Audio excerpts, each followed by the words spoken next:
3 weeks earlier, everything had changed. After the second attack on the mountain house, after Min Jae was shot and Min Jun declared war, the twins made a decision. They were leaving Seoul and going back to the States. It's too exposed here, Min Jae had said, his shoulders still bandaged. Too many enemies know where we are. We need to regroup, Min Jun added coldly. Plan our attack from somewhere they won't expect. Amara didn't argue. She was tired of running, tired of attacks, tired of blood. So they left quietly, in the middle of the night, returning to the city where everything began. But safety was an illusion, because the enemy was closer than they thought. If you thought part 2 was intense, you have no idea what's coming. Hit subscribe, because this finale is about to get brutal. Back in the States, Amara found herself wandering the hospital where she used to work. Not as a nurse. She couldn't go back to that life, but she visited sometimes just to feel normal again. She texted Nia, her best friend. You said you'd be back yesterday. Where are you? I'm worried. Call me. Nia, seriously. Answer your phone. Silence. Nia had been distant ever since they returned to the States. For 3 days, she hadn't answered her messages. Then finally, Amara's phone buzzed. I'm at the hospital. Can we meet? Relief crashed over her. She hurried to the lobby, and there was Nia, hood up, hands shoved in her pockets. But something was wrong. There were bruises on her wrists, a scratch along her jaw, dark circles beneath her eyes. Amara reached for her. What happened? Nothing, Nia said too quickly. I slipped on the stairs at my parents' place. Amara didn't believe it. Not for a second. Nia flinched away from her touch, trembling, eyes darting to the doors like she was expecting someone. When Amara pressed, Nia only begged for coffee, promising she'd explain everything later. They walked 3 blocks to a small cafe. Normally Nia would talk nonstop, but today she was silent, tight, brittle, scared. Inside, the rain streaked the windows as they sat at a corner table. Nia barely touched her drink. Amara tried gently. You want to tell me what's going on? Nia stared at her cup, insisting again that nothing was wrong. When Amara shifted the conversation, Nia asked about the twins. Amara explained how complicated things had been, the move, the attacks, Min Jae getting shot, Min Jun planning something dangerous in retaliation. At the mention of blood and enemies, Nia went pale. Her hand shook as she lifted her cup. That sounds dangerous, she whispered. It is, Amara admitted. Nia's eyes filled with tears. I'm so sorry. For what? For everything. Her voice cracked. Then her eyes flicked to the window. Across the street, a black SUV idled, engine running, windows tinted. Amara's stomach dropped. Nia, who is that? It's no one, Nia insisted, but her hands were shaking harder now. Amara's voice softened.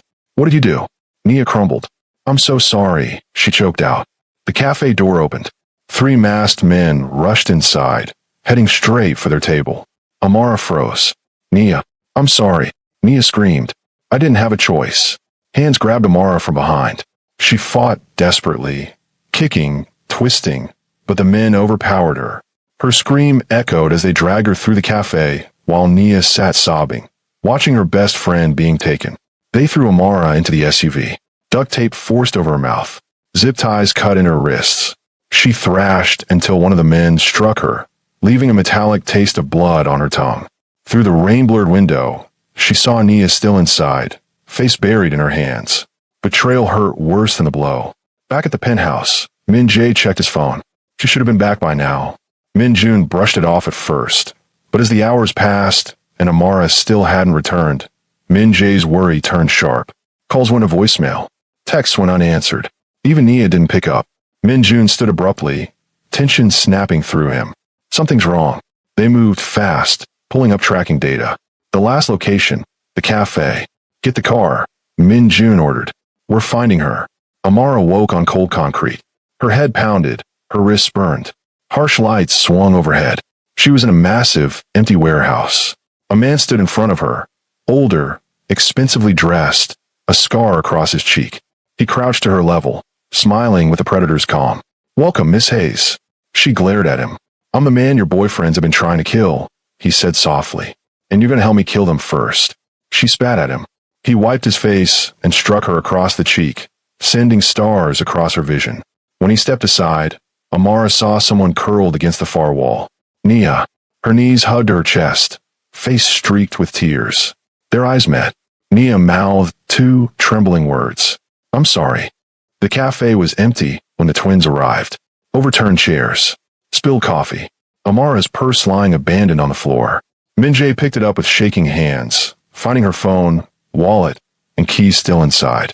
She didn't leave willingly, he whispered. Min-jun was already pulling up security footage, his contact sending it directly to his phone.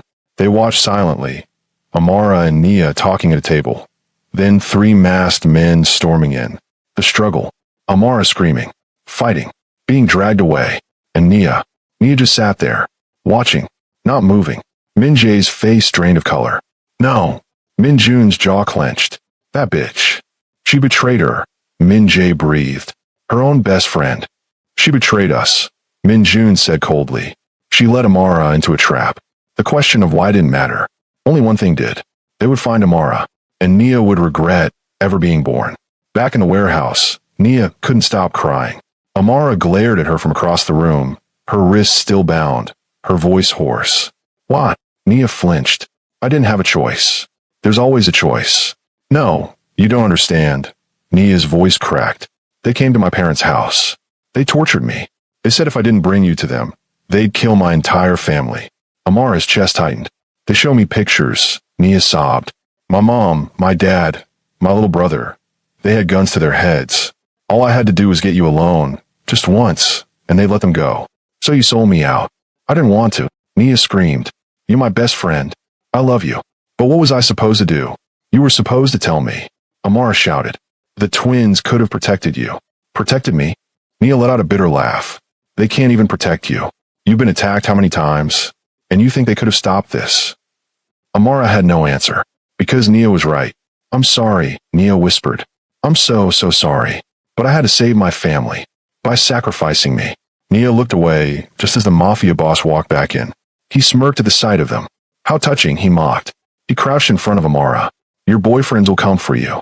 I'm counting on it. They'll kill you, Amara said coldly. Maybe, he replied, smiling. But they'll have to find you first. He took out his phone, snapped a photo of her, bound, bloodied, terrified, and sent it. Across the city, Min-jun's phone buzzed. He opened the message. Amara, tied up, bruised, terrified, and below it, come alone, or she dies. Min-jae saw the photo over his shoulder and nearly collapsed. Min-jun was already moving. Get the gear. What? Everything. It's a trap. I don't care. They want to kill us. Then they can try. Min-jun loaded his gun with the cold precision of a man who had already decided he was ready to die for her. Min-jae looked at the photo again, at Amara's helpless eyes, and his resolve hardened. Let's go get her. They suited up in combat gear, not designer clothes. Weapons strapped everywhere. Min-jae checked his gun. What's the plan? I go in loud. Min-jun said. You go in quiet. Find her. Get her out. And you. I'll handle the rest. Min-jae didn't like it, but he saw the look in his brother's eyes. That look meant Min-jun had already become something else entirely. Fine, Min-jae said softly.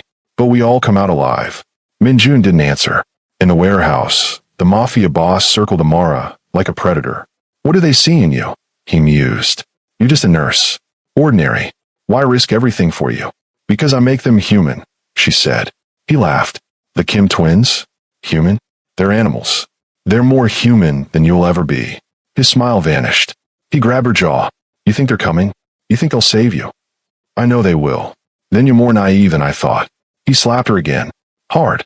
She didn't flinch. You have no idea what's coming for you, she whispered, blood in her teeth. The twins arrived at the warehouse district, deserted, perfect for an ambush. Min-jun strode toward the front entrance. Min-jae slipped in through a broken window. Inside the darkness, Min-jae moved silently, guided only by the faint sound of Amara's voice, defiant even now. Then, the main doors burst open as Min-jun kicked them in. Gun raised. He fired without hesitation. Chaos erupted. Guards scrambled. Bullets flew. Men dropped. Min-jun kept moving like a force of nature. Every shot precise, every step unhesitating. Min-jae killed in silence. A knife. A chokehold. A shot to the back of his skull. Shadows were his ally. They were unstoppable. Amara heard the gunfire and lifted her head. Through the smoke and violence, she saw Min-jun, walking through hell like it bowled before him, and behind him, Min-jae, a ghost with a blade. They came for her. Of course they came. Tears slid down her cheeks. Relief, not fear. The Mafia boss screamed for his men to kill them, but it didn't matter. The twins cut through them like death itself. Min-jae reached her first, cutting the zip ties. "I've got you," he breathed, gathering her into his arms. "I knew you'd come," she sobbed. "Always." Gunfire erupted again. Min-jae shielded her, as Min-jun backed toward them, firing behind him. "We need to move." Min-jun shouted. "I can walk," Amara said, breathless. They ran, but the Mafia boss wasn't finished. He grabbed a gun from a fallen guard and aimed at Amara's back. "Nia." Amara screamed when she saw her friend move. Nia threw herself forward. The gun fired. The bullet hit Nia in the chest. She collapsed. "No," Amara cried. Min-jun grabbed her. "We have to go. We can't leave her. She betrayed you. She saved me." For the first time, Min-jun hesitated. Then he cursed under his breath and ran back. He lifted Nia and threw her over his shoulder. "Move." They ran out of the warehouse and into the night, the Mafia boss screaming behind them as the twins escaped. They piled into the car. Min-jae sped off. Min-jun sat in the back with Amara and Nia. Nia was pale, struggling to breathe. "Stay with me," Amara begged, pressing her hands to the wound. "Stay with me." "I'm sorry," Nia whispered. "I'm so sorry. Don't talk. Breathe. Please. I didn't want to. I know. Min-jun's voice was cold fury as he spoke into the phone. "We need a medical team. Now." They sped through the night, sirens echoing in the distance. They didn't stop. They couldn't. Not until they were safe. Not until Amara was safe. They didn't take Amara or Nia to a hospital. Too public, too many questions. Instead, the twins brought them to one of their safe houses, where a private doctor was already waiting. Min-jun carried Nia inside and laid her on a table while the doctor immediately got to work. "She's lost a lot of blood," he said grimly, "but the bullet went through. Missed major organs. She'll live." Amara collapsed in relief, and Min-jae caught her before she fell. He held her close, murmuring, "You're okay. You're safe now." She wasn't okay. Her entire body shook from adrenaline, fear, and shock. He guided her to a couch and sat beside her, holding her while she trembled. Across the room, Min-jun watched silently, his clothes drenched in blood. His face was blank, but his eyes burned. The reality struck Amara all at once. Kidnapped, betrayed by her best friend, nearly killed, and the twins had walked into a death trap for her.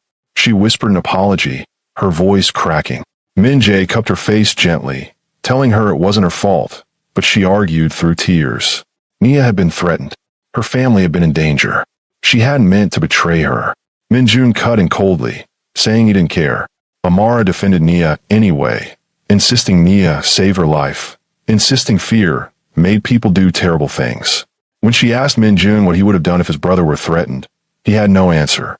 She told him she wasn't asking him to forgive Nia, only to let her forgive her. Min-jae stepped in, quietly reminding his brother that he would burn the world down if Min-jun were in danger. After a long, tense silence, Min-jun conceded. Nia would live, but if she ever betrayed Amara again, he would kill her himself.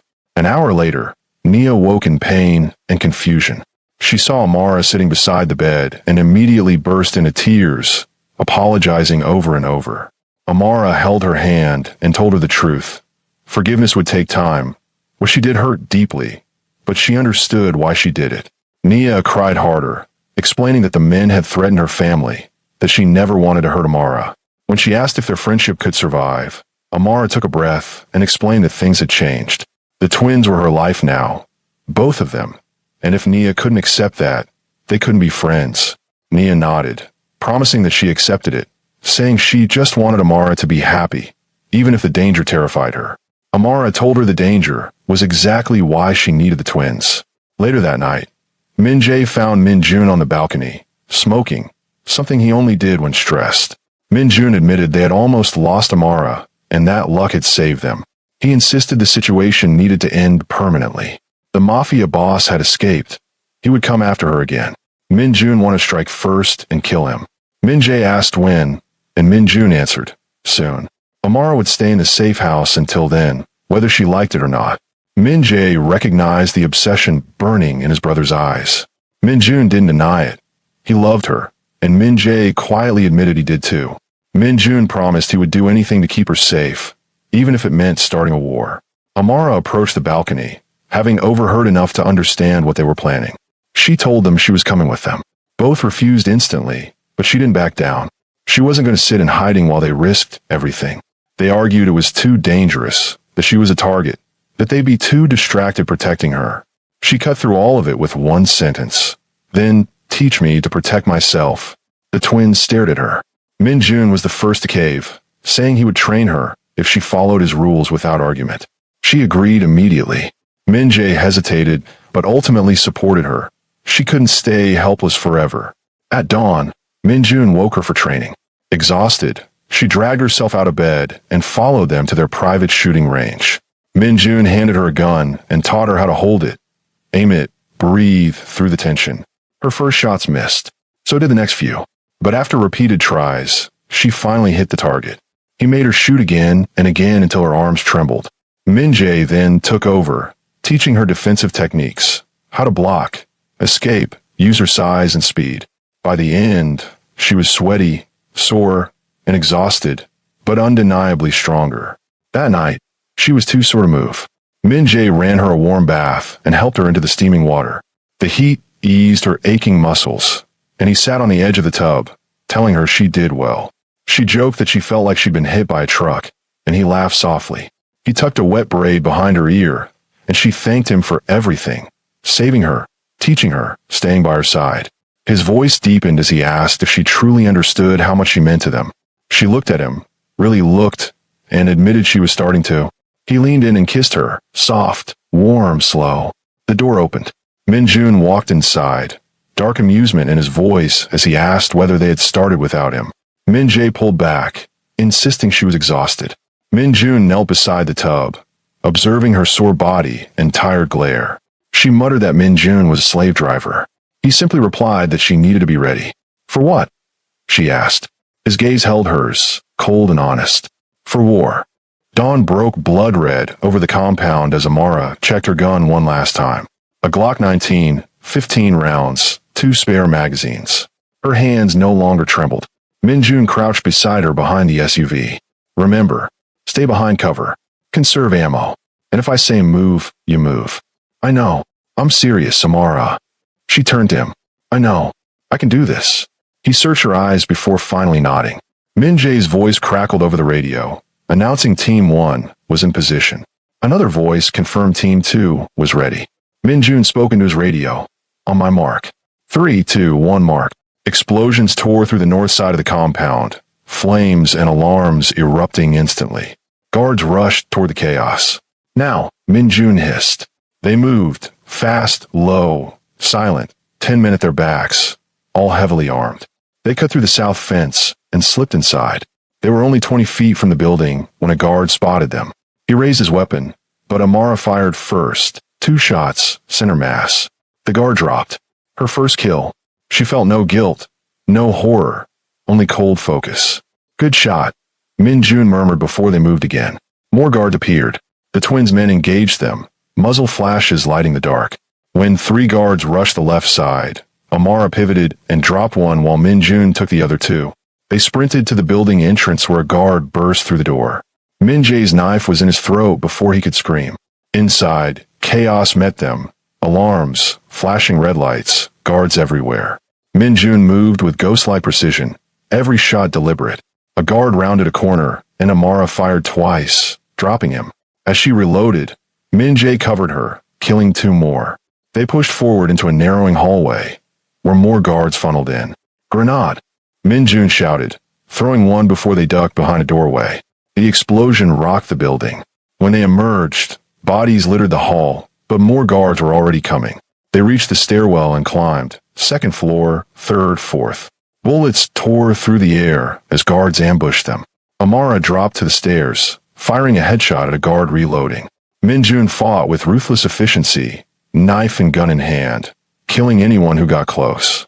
When a guard approached from behind him, Amara shouted, and Min Jun spun, shooting the man. They cleared the landing and climbed again. 5th, 6th, almost there. The 7th floor landing was barricaded with furniture, steel plates, and sandbags. Min Jun pulled out C4 with a dark smile. After setting the charge, They retreated down the stairs. The explosion was deafening. The barricade disintegrated. Smoke and screams filled the air as they rushed through. Amara fought hard. Training carried her. When a guard grabbed her arm and snarled that he had her, panic surged, but she dropped her weight, twisted free, elbowed his throat, reclaimed her gun, and shot him. Min-jun appeared beside her. You good? Yeah. Then let's finish this. The 8th floor was eerily quiet. One hallway. One door. Min-jun kicked it open. The Mafia boss stood by the window, older, scarred, flanked by 6 armed guards. He welcomed them with a smile. You're here to kill me. But that's a problem for me. At his signal, his guards raised their guns. He mocked the twins, calling Amara their weakness. Min-jun replied, You talk too much, and then shot first. Chaos erupted. Bullets flew. Amara ducked behind a desk. Min-jae moved right. Min-jun left, both fighting with brutal precision. A guard charged Amara, and she shot him through the desk. Min-jae killed 2 with his knife. Min-jun took a bullet to the shoulder, but didn't slow, killing his attacker. Amara saw the boss reaching for a gun and fired, hitting his hand. He screamed. Min-jun crossed the room in seconds, slammed him against the window, and whispered, This is for her, before stabbing him again and again until the man collapsed dead. Silence finally filled the room. Amara rose slowly, hands shaking now that the adrenaline faded. Min-jae checked the guards while Min-jun, bleeding from the shoulder, approached her. I'm fine, he insisted before asking if she was hurt. When she said no, he pulled her into his chest. Min-jae joined them, reminding them they needed to move before the police arrived. Their men entered, reporting the building secure and the boss dead. Min-jun ordered them to burn everything to erase the place. As they drove away, flames rose behind them. Amara sat between the twins, exhausted and bloodied. Min-jun told her she did well. She whispered, I killed people. Min-jun answered, You survived. Min-jae reminded her to breathe. She wasn't sure if they were truly safe, but Min-jun insisted the blood feud died with the boss. Life didn't return to normal, because there was no normal anymore. Not for Amara. She woke every morning between them, Min-jae's arm around her waist, Min-jun's hand in her hair. Safe. Protected. Claimed. The nightmares still came sometimes. The warehouse, the gunfire, the bodies, but they were there when she woke screaming, holding her, grounding her. You're safe, Min-jae whispered every time. We've got you, Min-jun added, and she believed them. The news reports called it a gang war massacre. 37 dead. The compound burned to ash. The police were investigating, but they wouldn't find anything. The twins made sure of that. What about Nia? Amara asked one morning over coffee. She's recovering, Min-jae said. The bullet missed anything vital. She'll be fine. Can I see her? The twins exchanged a look. Is that what you want? Min-jun asked. She's still my best friend. Despite everything, she betrayed you. She was protecting her family. I understand that now. Min-jun didn't look happy, but he nodded. Okay, we'll arrange it. They met in a safe house, neutral ground. Nia was sitting on the couch when Amara walked in, looking thin, pale, the gunshot wound clearly still bothering her. But alive. Amara, Nia breathed. Amara sat across from her. Nia. Awkward silence. Then Nia broke. I'm so sorry, she sobbed. I know. I never wanted to hurt you. I know. They were going to kill my family. I know, Nia. I know. Amara leaned forward. I'm not here to make you apologize again. Then why are you here? Because you're my best friend. And I wanted you to know, I forgive you. Nia's eyes widened. What? I forgive you. It's going to take time to trust you again. But I understand why you did it. I don't deserve your forgiveness. Maybe not. But I'm giving it anyway. Nia cried, full body sobs, and Amara moved to the couch, holding her. I thought I'd lost you. Nia choked out. You almost did. But you took a bullet for me. That counts for something. I owed you that. You don't owe me anything. We're even now. Nia pulled back, looking at her. Are we? Really? We're getting there. What about the twins? Do they forgive me? Amara glanced at the door where Min-jun stood, watching, listening. They're working on it, she said diplomatically. Min-jun's expression said otherwise, but he didn't interfere. That night, back at the penthouse, Amara stood on the balcony, looking out at the city. Her city, but it looked different now. Less innocent. More dangerous. Because she knew what lurked in the shadows. You okay? Min-jae joined her. Just thinking. About everything. How much has changed? He leaned against the railing beside her. Regrets? No, she turned to him. Not a single one. Even after everything. The kidnapping. The violence. The killing. Even after all that. Why? Because I found something I didn't know I was looking for. What's that? A place I belong. With you. With him. Min Jae smiled. You belong with us. Always have. Min Jun stepped out onto the balcony. Are we interrupting a moment? He asked. No. Amara said. Come here. He did. She was between them again. Her favorite place. Later that night, something shifted. Min Jae and Min Jun exchanged a look. What? Amara asked. We have something for you. Min Jae said. What is it? Min Jun pulled out a small, velvet box. Expensive. Her heart stopped. Is that? Open it, he said. Inside were 2 rings. Identical. Platinum. Simple but elegant. We can't marry you. Min Jae said quietly. Not legally. Not both of us. But we want you to know, Min Jun continued, that you belong to us. Officially. Permanently. These rings, Min Jae took one, are our promise. That will never leave you. Never betray you. Never let anyone hurt you. And that you're ours. Min Jun added, taking the other ring. In every way that matters. Tears streamed down Amara's face. Yes, she whispered. Yes. Min Jae asked. Yes. God, yes. Min Jae slid his ring onto her left hand. Min Jun slid his on her right. 2 rings. 2 men. 1 woman. Perfect. I love you, she told them. Both of you. Forever. Forever. They echoed, sealing it with a kiss. One morning, 6 months later, Amara woke feeling sick. She barely made it to the bathroom before throwing up. Min Jae was there instantly. You okay? I don't know. I feel. She threw up again. He held her hair back. When she was done, he helped her to the sink. How long have you been feeling sick? He asked.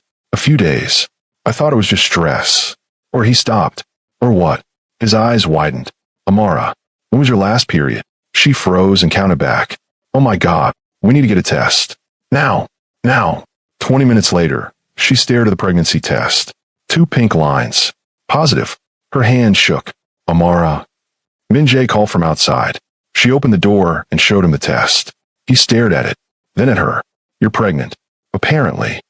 How do you feel about that? I don't know. Terrified? Excited? Both. He pulled her into his arms. We'll handle it. Together. We need to tell June. They found him in his office. Always working. June. Min Jae said. Busy. This is important.